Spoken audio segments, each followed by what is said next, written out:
Here's a crash course on the technology behind websites as they live on the World Wide Web.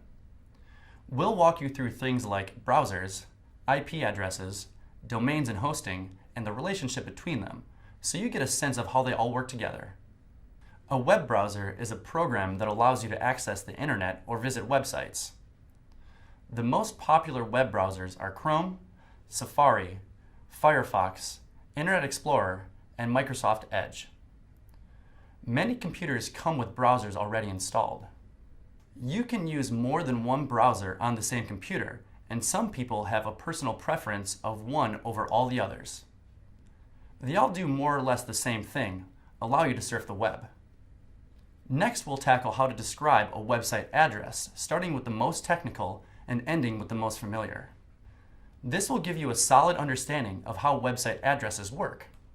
First, each computer has its own IP address, which stands for Internet Protocol, and so does every other website.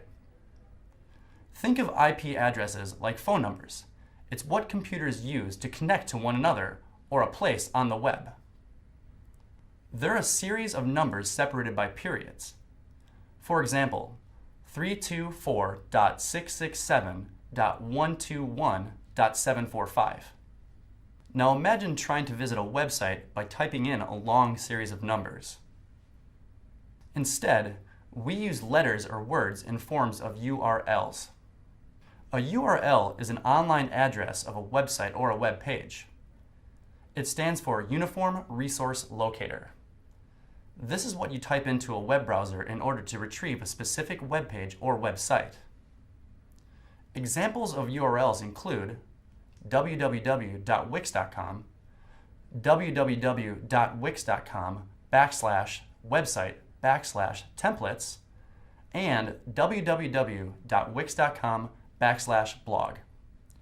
All of these URLs belong to the Wix website. The domain name is the most convenient way to describe a website's address.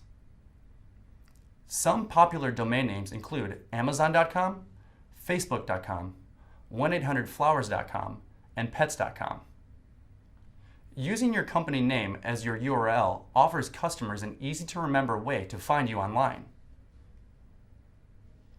To use your own customized domain, you actually have to own the particular domain name you wish to use and make sure someone else isn't already using it.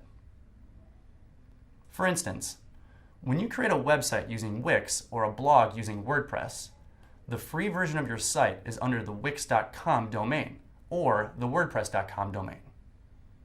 For example, myusername.wix.com/mysite is the site's URL, which belongs to the Wix domain.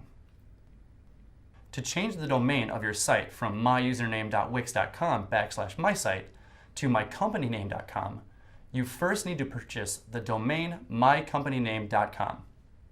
Purchase it from where, you ask? Great question.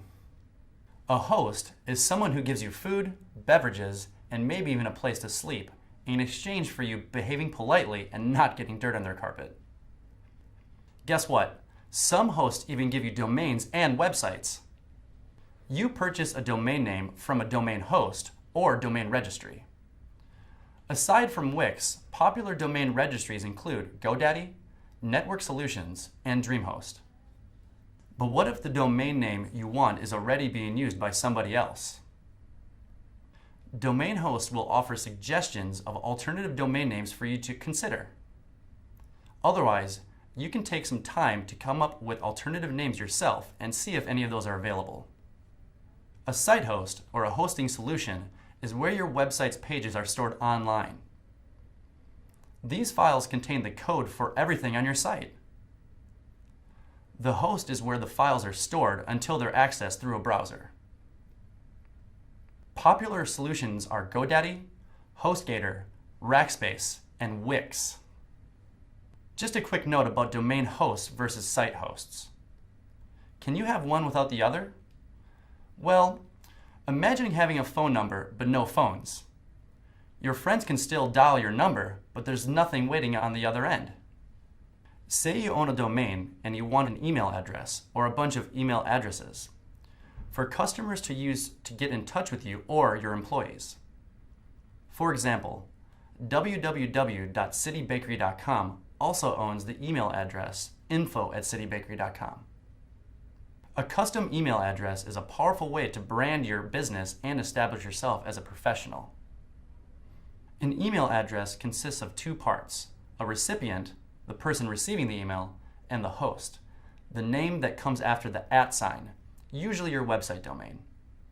To connect your email to your custom domain name, you must subscribe to an email hosting service. And guess what? That's right. Wix provides email hosting and makes it easy as pie to connect email to your domain. So to summarize, when someone enters your site's URL or domain name into a web browser, they're connected to your website, which is stored at a site host. What ties all this together? Something called a DNS, or Domain Name Server, is in charge of saying the website located at IP address blah blah blah blah should actually point to the domain name blah blah blah.com. They're the connectors between a domain name and the website host. An FTP is a program that manages your website's files. It stands for File Transfer Protocol and is what you log into in order to update or edit a part of your website. Normally, this involves accessing HTML files and lots of code. Using a drag and drop website editor like Wix means you pretty much don't have to worry about using your FTP, since your website can be accessed and edited simply by logging into your Wix account. An app is a general term used to describe a program or tool. Some apps are for entertainment, like Angry Birds or Candy Crush. Others are mobile version of a service or product, like apps for Google or Facebook on your phone. Some apps are tools themselves, like Instagram or iTunes. In terms of creating a website, apps provide extra functionality. Popular website apps include live chat, Google Calendar, PayPal buttons, form builders, and more. Apps can also be used to integrate websites with things like Google Analytics, MailChimp, and social media. For more on apps, check out our class on the Wix app market. The good news, Wix takes care of all of these things. Just to recap, Wix provides site hosting, domain hosting, DNS, email hosting, apps, and a code-free website creation with drag and drop. You can manage these aspects of your site through My Site's dashboard. For a closer look at the dashboard, see our class on the topic.